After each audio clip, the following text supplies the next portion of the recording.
But on the other hand, if you think about that for a few minutes, I am absolutely amazed to discover myself on this rock ball rotating around a spherical fire. It's a very odd situation.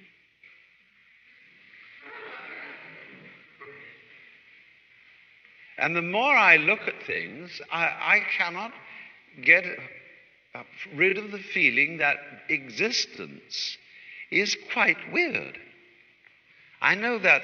See, a philosopher is a sort of intellectual yokel who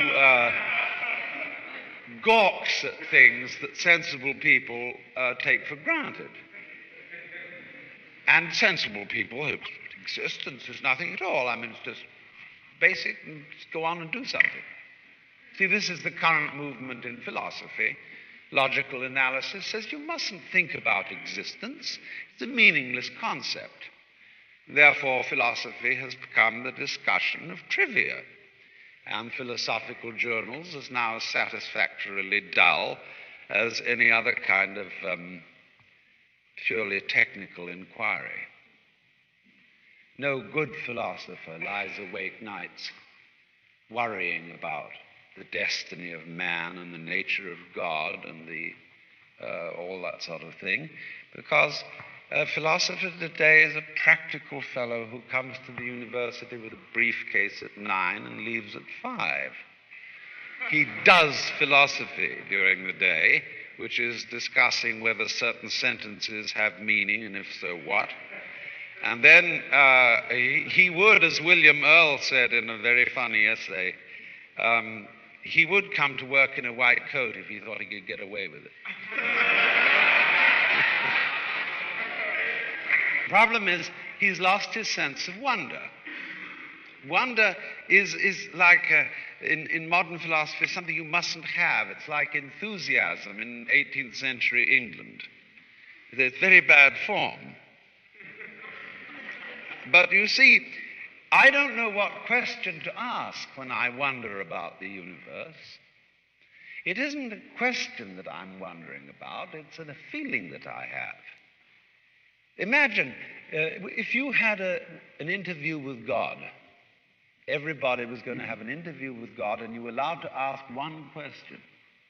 What would you ask? And don't rush into it. You will soon find that you have no idea what to ask. Because I cannot formulate the question that is my wonder. The moment my mouth opens to utter it, I suddenly find I'm talking nonsense. But that should not prevent wonder from being the foundation of philosophy.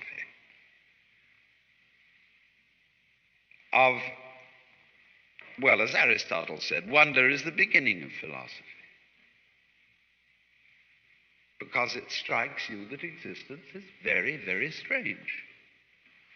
And then more so when this so-called insignificant little creature has inside his skull a neurological contraption that is able to center itself in the midst of these incredible expanse of galaxies and start measuring the whole thing. That is quite extraordinary. And then furthermore, when you realize that in a world where there are no eyes, the sun would not be light. And that in a world where there were no soft skins, rocks would not be hard. Nor in a world where there were no muscles would they be heavy. Existence is relationship, and you are smack in the middle of it.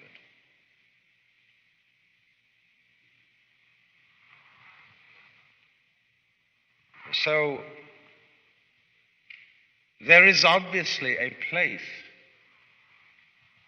in life for a religious attitude in the sense of awe, astonishment at existence.